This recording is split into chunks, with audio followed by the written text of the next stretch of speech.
Hello everyone and a warm welcome to episode 45. Today will be our first look at the new widescreen series of Game & Watches, with a firm favorite of mine to kick off with, Donkey Kong Jr.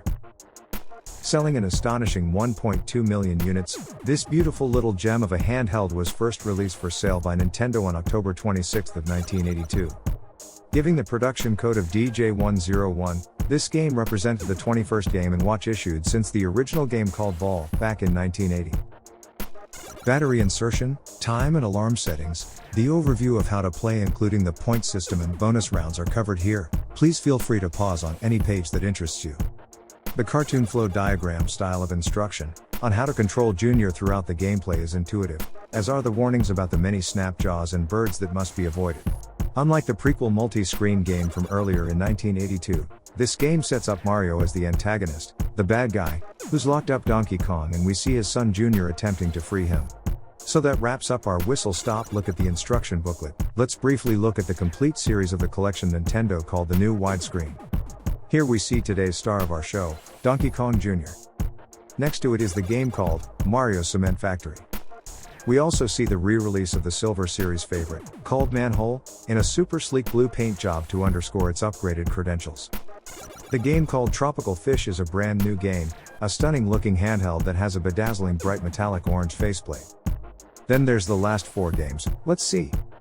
We have Super Mario Bros., then the game called Climber, the first appearance of the game called Balloon Fight, and the little yellow classic called Mario the Juggler. With Donkey Kong locked up in a cage, and Junior focused on freeing him while remembering to evade both the snapjaws and attacking birds. It's really good to know that he can knock down a bird or snapjaw by dropping a hanging fruit on them. Now to the difficult part. Once you reach the edge next to the cage, you have to time your jump perfectly to grab the swinging key and unlock part of the cage. After 4 sections are unlocked, Donkey Kong is free. So let's get to see some gameplay. Due to episode time restraints, the game I'm showing you has already started. But I'm hoping to point out the main bits in the clip that make this an exciting port from the arcade version that spawned this handheld in the first place.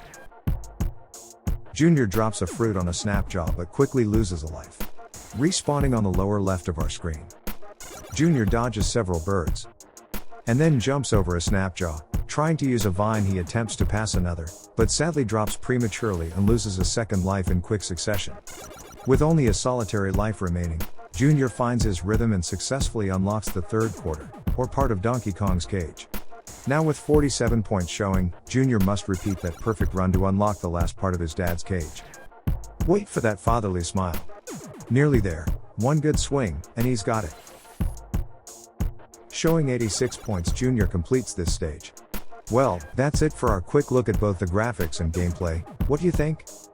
Honestly, it's a really tough game, guys. Seen here to our left is an original retail shipping box that once held 10 brand new games, and to our right we see an example of a complete customer's box, the part we got to take home, with all the inserts, safety stickers, the white foam tray, and the button cell batteries. Donkey Kong Jr. received, perhaps understandably, several revisits after the initial 1982 release. The first being in the Game Boy Color's cartridge release of the Game & Watch Gallery 3 in 1999. Then in 2002, the Game Boy Advance issued an updated version, alongside a classic version, for the Game & Watch Gallery 4, or the Game & Watch Gallery Advanced as it was known in Europe. Much later, in 2009, the DSiWare, an online portal or shop, offered the classic version of Donkey Kong Jr., seen here. Back in 1998, a keychain, mini classic version was sold under license by Nintendo. My copy from my collection is shown here.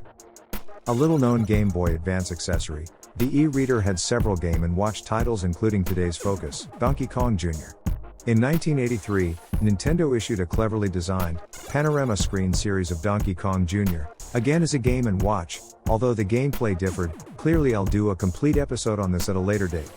As we near the end of this, our latest episode, I'd like to quickly show some of the region's box variants that were issued by the different distributors, and that was quite commonplace during this era. Here we see the standard Japanese version. Here we see the French edition, called JI-21. And from Great Britain we see the CGL version, standing for Computer Games Limited. The box art on the pocket-size variants are always so impressive. The United States were the lucky recipients of this beauty. Trickotronic, from Germany, has also had a beautifully crisp and clear, no-nonsense box style that has always impressed me, to be honest. And Australia has a zealous collector fraternity for their Game & Watch distributor called Futuretronics. And sadly, I've never owned an Argentinian Game & Watch, but they were issued in really bright yellow boxes, and nowadays demand a large sum of money to buy on the collector's market. Well, that kinda wraps up the information about the Game & Watch new widescreen game, called Donkey Kong Jr. I'm hoping it was both entertaining and obviously informative. I ask that you like the presentation, if indeed you enjoyed it, and also think about subscribing and following our channel to help me complete the epic journey I've started. I'm always open to comments, advice and correction, as I'm trying to document a legacy venture here. Well, there's only time left to say farewell, and hopefully we'll see you soon for another adventure. Thank you all.